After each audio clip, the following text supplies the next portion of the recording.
श्री गणेशाय नमः। श्री सरस्वते चरण कमलेभ्यो नमः। श्री गुरु चरण कमलेभ्यो नमः। ओम हनुमते नमः।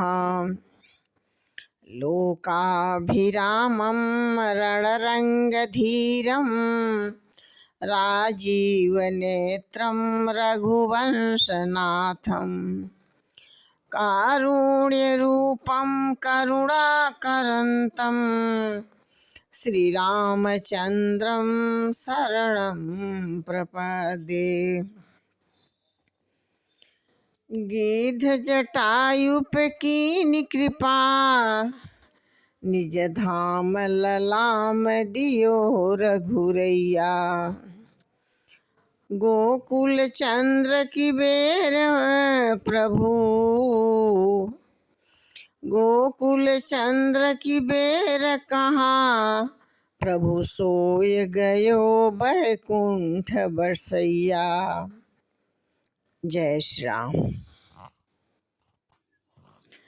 पीपर तरु तर ध्यान सुधरई, जाप जग पाकर तर करई। आम छाह कर मन सा पूजा, तजी हरि भजन काज नहीं दूजा। कहते हैं कि वह पीपल के वृक्ष के नीचे ध्यान धरता है और पाकर के नीचे जप और यज्ञ करता है। आम की छाया में मानसिक पूजा करता है। श्री हरि के भजन को छोड़कर उसे दूसरा कोई काम नहीं है। बरतर कह हरि कथा प्रसंगा, अब ही सुनहि अनेक बिहंगा। रामचरित्र विचित्र विधि नाना, प्रेम सहित कर सादर गाना। कहते हैं कि बरगद के नीचे वह श्री हरि की कथाओं का प्रसंग कहता है। वहाँ अनेकों पक्षी आते हैं और राम कथा सुनते हैं। वह विचित्र चरित्र को अनेक प्रकार से प्रेम सहित आदर पूर्वक गान करते हैं। सुनहि सकल मति विमल मराला, बसहि निरंतर जेते ही काला। जब ते मैं जाई सो कौतुक देखा, उर उपजाया आनंद विशेषा। कहते हैं कि सब निर्मल बुद्धि वाले हंस को सदा उस तालाब में बसते हैं और उसे सुनते हैं। जब मैंने वहाँ जाकर यह कौतुक दृश्य देखा, तब मेरे हृदय में विशेष आनंद उत्पन्न हुआ। तब कछु काल मराया तनु, धरी तहाँ कीन निवास। सादर सुनिय रघुपति गुण पुनि, आयु कैलाश।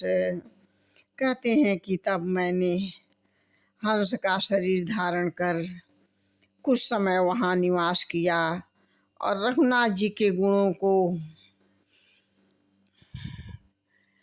आदर सहित सुनकर फिर मैं कैलाश को लौट आया। गिरिजा कहु सो सब इतिहासा, मैं जही समय गयऊ संग खग पासा। मैं जही समय गयऊ खग पासा, अब सो कथा सुनहु जही हेतु, गयऊ काग पही खग कुल केतु। कहते हैं कि हे गिरजे, मैंने वह सब इतिहास कहा कि समय में कागभूषुंडी जी, जिस समय में कागभूषुंडी जी के पास गया था, अब वह कथा सुनो जिस कारण से पक्षी राजकुल में गुरुजी कौवे के पास गए। जब रघुनाथ की निरन कीड़ा, समझत चरित्र होई मोहि पीड़ा। इंद्रजीत कर आप बधायो, तब नारद मुनि गरुड़ पठायो। कहते हैं कि जब श्री हरि रघुनाथ जी की ऐसी रणलीला की, जिस लीला का स्मरण करने से मुझे लज्जा होती है, मेघनाथ के हाथों से अपने को बंधा लिए। तब नारद मुनि ने गरुड़ को भेजा। बंधन काट गयो उर्गादा, उपजा हृदय प्रचंड विषादा। प्रभु बंधन समुझत बहुभांति, करत विचार उर गया राती। कहते हैं कि सर्पों के भक्षक गरुड़ जी बंधन काट कर गए। तब उनके हृदय में बड़ा भारी विषाद उत्पन्न हो गया। प्रभु के बंधन को स्मरण करके सर्पों के शत्रु गरुड़ जी बहुत प्रकार से विचार करने लगे कि लोग इनको परात्पर ब्रह्म भगवान मानते हैं। फिर वे भ्रमित हो जाते हैं। भाइयों बहनों और हमारी माताएं, हमारे पुत्र, हमारी बहुएं, हमारी बेटियां इस परमात्मा के चैनल को लाइक और शेयर और फॉलो करें, परमात्मा का आशीर्वाद प्राप्त करें। जय श्री राम।